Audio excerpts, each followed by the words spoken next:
Conversar com a vítima do Exato. alagamento? Nós conseguimos contato, Caio, com essa mulher que ficou presa com o veículo hoje na Ponte Preta. O nome dela é Gislene Milaré.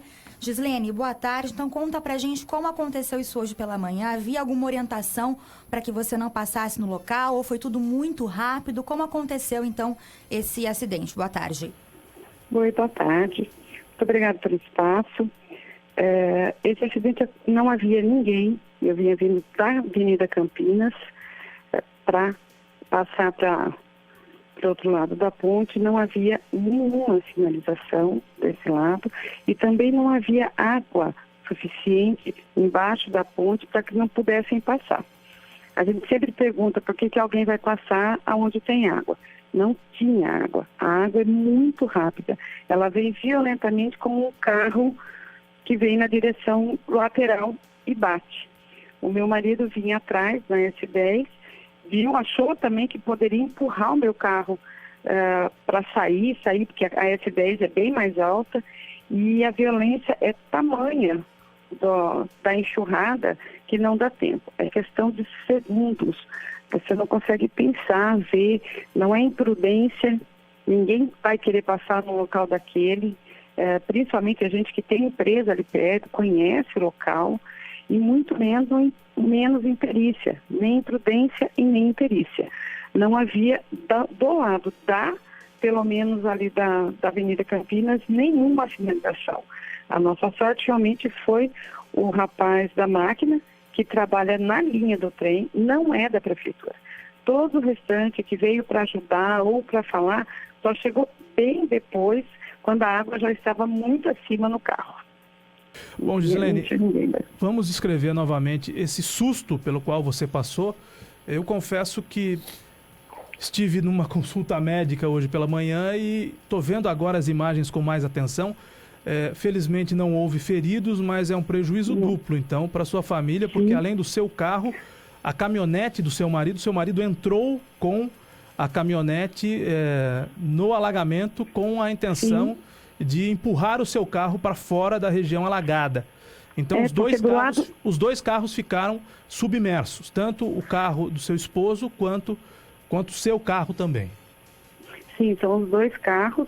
O medo dele foi que nós estávamos vindo logo um atrás do outro, já vindo de casa até para a empresa, e o medo dele foi que a enxurrada que ele viu era tão forte que ele ficou com medo de que o meu carro fosse jogado para dentro do rio. Então ele também se desesperou e foi tentar passar. A caminhonete é bem alta, né?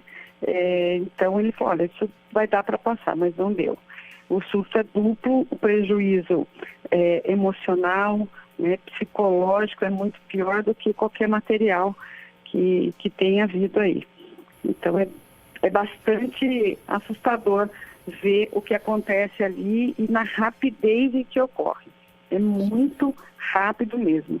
A subida da água não dá para prever, não dá para falar, passou porque não sabia, mas não havia ninguém de sinalização de prefeitura daquele lado ou uma luz piscante, nada. Eu viajo pelo Brasil inteiro, sou uma motorista de muitos anos, mais de 30 anos dirigindo, por todas essas estradas nesse país, e assim, foi assustador. Já vi coisas, deslizamento de terra em estrada, mas isso daqui é algo fora do comum. Gislene, boa tarde. A Nani, quem está falando, eu me solidarizo porque é realmente uma situação. Às vezes as pessoas podem falar, ué, mas por que passou ali? Caio. Estava com pressa? Não, e assim. Não dá para prever. Não dá para prever. Você está ali, você está na boca do túnel ali. Vamos colocar assim. Impressionante a força da natureza. A água está baixinha. Ela, para atravessar, vamos imaginar que ela demora 5 segundos para atravessar. A água sobe em 2 segundos, então. Ou então a lógica do raciocínio, né? Do senso comum. Começou a chover, então, gente, então assim, mesmo que seja fraca, a chuva não vai por lá. Por que é que ela então enfiou o carro no meio d'água, né? Porque ela não esperou mais um pouco, porque ela entrou com o carro que na hora não dá, alagada, né? Mas eu queria me você reportar. Não tem tempo.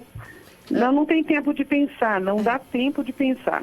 É que a prefeitura, viu, Gislene, está dizendo que estava sinalizado e que você teria infringido aí, né, a sinalização, claro. né, A Carla? Rede Municipal informou que o motorista desrespeitou a orientação dos agentes de trânsito. E acho que isso é legal você explicar. E, inclusive, o rapaz que estava com o maquinário lá, ele pode dizer, não havia ninguém.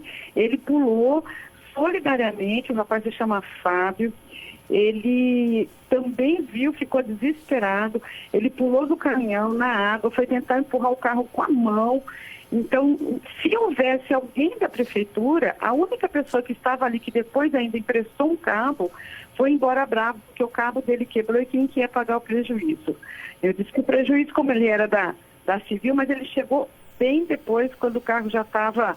Quando eu já estava fora do carro, que o moço da máquina já tinha conseguido me tirar de dentro do carro.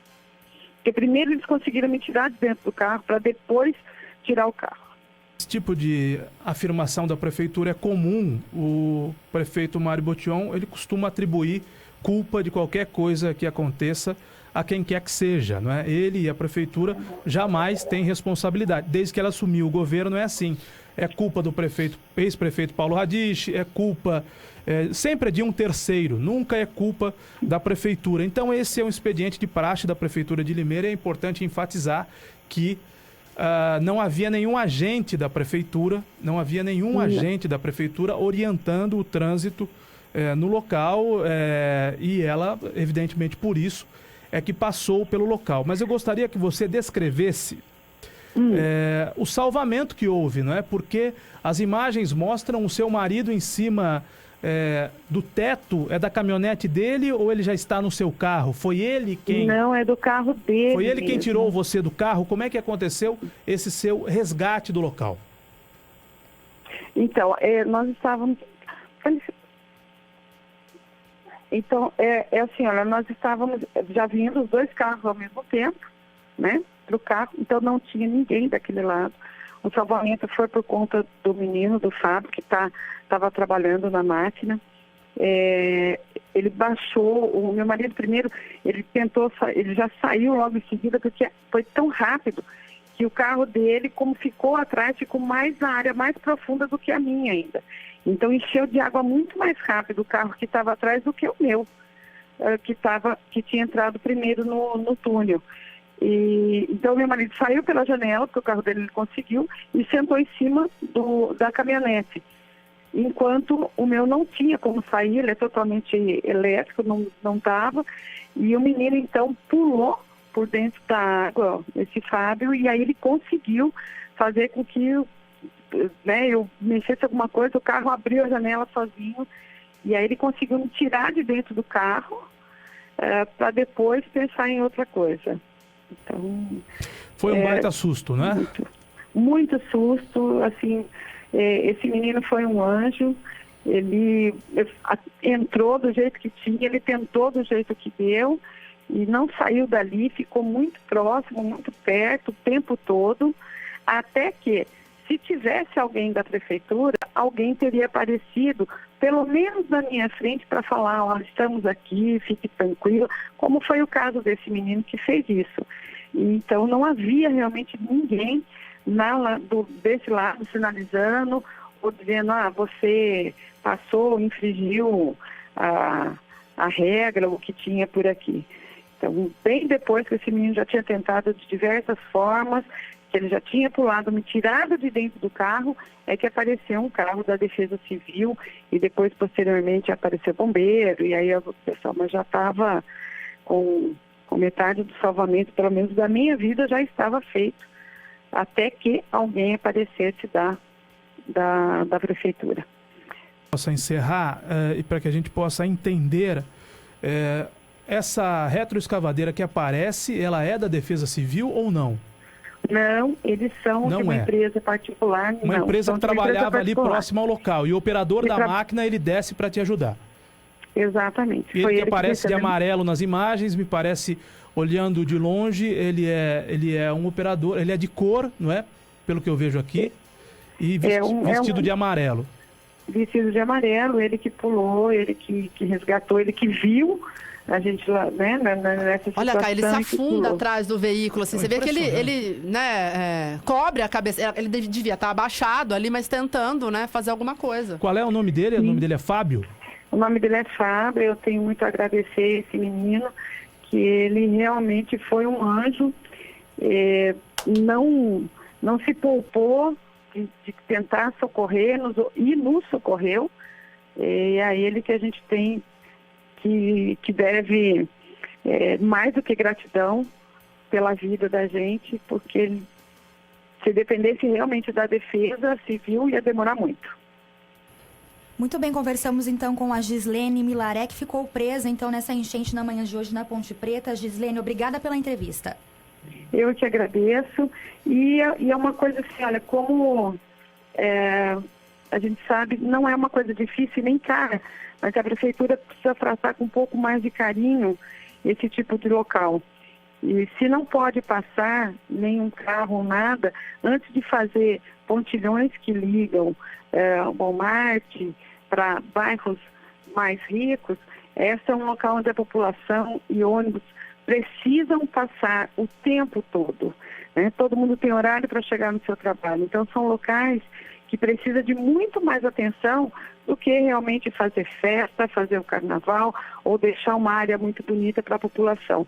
Precisamos ter segurança, antes de mais nada, para que todo mundo possa passar em tranquilidade, caminho de casa, da escola ou do trabalho. Muito obrigada por você ter ligado. 1h33. Você viu uma placa que o Gustavo mostrou, né? Exatamente. Porque essa placa sumiu, né? Eu gostaria de me referir à placa que há no local. Essa placa há no local ou havia no local uma placa? Havia uma placa no local. Então vamos por partes. Gislene foi... Não, mas essas imagens que estão aparecendo agora me parecem ser as imagens de hoje, não são? Não são. Porque há uma placa, nessa placa, uma placa amarela, num amarelo gritante. Eu preciso confirmar essa informação, se essa placa há no local ou se não há essa placa no local, uma placa grande, uma placa em amarelo, amarelo gritante. Atenção, em casos de alagamento, risco de alagamento, evite essa sob chuva intensa, evite esta via. Defesa Civil e aí o 199, que é o número da Defesa Civil. Esta imagem não é de hoje. A imagem que nós estamos mostrando agora não é de hoje. Portanto, havia placa. Nós não sabemos se ainda há placa no local. A placa está lá ou não. Não sabemos, Caio. A gente precisa apurar essa informação, mas olha como a versão oficial é bem diferente. Eles afirmam que havia, sim, agentes da Defesa Civil no local monitorando o trânsito quando a motorista, que é a Gislene, que a gente conversou agora com ela, tentou passar com o seu veículo, o marido tentou empurrar com a caminhonete e eles afirmam que enquanto o socorro não chegava, a Defesa Civil solicitou o apoio do Corpo de Bombeiros, que acompanhou esse resgate desse voluntário e que ninguém ficou ferido, mas que toda essa ação foi monitorada pela Defesa Civil. Essa é a versão oficial, mas a Gislene afirma que não havia nenhum agente lá no local. E provavelmente a versão dela seja a verdadeira. Pelas imagens nós vemos que a Defesa Civil chegou ao local, mas quem fez o salvamento não foi ninguém da Defesa Civil, não é? As imagens mostram a presença de agentes da Defesa Civil no local depois do ocorrido. E há sim uma retroescavadeira de uma outra empresa e o operador dessa máquina, Carlos Alberto, de nome Fábio, que num ato heróico salvou a vida dessa mulher, conseguiu retirá-la do carro. Não tenha dúvida, essa sinalização que você está se referindo é uma sinalização que inclusive foi feita no período do Paulo Radich, a partir de um estudo feito em toda a cidade, que apontou, inclusive ali da Baixada do Mercado, em vários pontos, os locais onde realmente existem problemas de inundação na cidade. Agora, é claro que a gente tem que entender o desespero da nossa ouvinte, a Gislene, aí, da vítima do caso, e ela disse que foi muito rápido. Também exigir que o agente de segurança chegue tão rápido ou antes dela, que sofreu o acidente, é uma coisa meio quase que impossível, né, Caio? Mas há que se considerar que é um ponto crítico, né, Carlos Não, Alberto? Mas então tem que ter 24 horas. Não, mas Entendeu? quando começa a chover, a quantidade de água que veio hoje pela manhã, a Defesa Civil, apesar de ter todos aqueles problemas do poder público, exato, né? Falta exato. estrutura, Não, porque o Carlinhos faltam tem- recursos, mas a Defesa Civil tem de estar atenta aos pontos Porque tem que mais sabidamente alagam. Algo não tá batendo, porque se a Defesa Civil diz que já tinha sinalização para ela não passar e ela fala que não, então a Defesa Civil já estava lá antes do acidente. A Defesa Civil informou que ela interditou parte da via, inclusive. Antes Então, do acidente, e mas como é a que gente ela não vê passou? nenhuma interdição ali. Então, assim, cai nisso daí, né? Então a Defesa Civil Olha, chegou no momento. Eu não tô vendo a placa lá, por exemplo. Essa Eu placa acho que deve essa ter placa não sido tá lá. tirada por vândalos, Não, eventualmente. as imagens que nós vemos agora mostram de costas um agente da Defesa Civil que está parado olhando o carro sendo coberto pelas águas e uma retroescavadeira cujo operador, Bruno, de nome Fábio, foi quem salvou a vítima, né? Quem ajudou a vítima a sair do carro. Né? A Defesa Civil fala em bloqueio, em isolamento da área, mas se a área estivesse bloqueada, a motorista e o seu marido não teriam entrado um após o outro. A questão da placa estar no local ou não, confesso que aí eu não sei, porque... E o marido fez certinho, né, Caio? Não- Você vê um familiar seu ali, que situação que você faz, né? Você entra junto, você vai tentar salvar, né? Enfim. E como a Gislene disse, né? Não dá tempo. Né? Não fez o certo, tinha que esperar, ou tinha que ir para outra via. Mas ali no momento de desespero, não deu tempo. Não deu tempo, a força da água, o volume da água. E a prefeitura, independente do que tinha ou do que tem, a sinalização é insuficiente. Tem que fazer isso quanto antes. Né? Não é nenhum investimento milionário, como é o viaduto. O viaduto, sim, é um investimento grande para resolver esse problema. Mas a sinalização tem que ser feita hoje. Parou de chover, o prefeito, o secretário de obras, o secretário de mobilidade tem que resolver essa sinalização no local.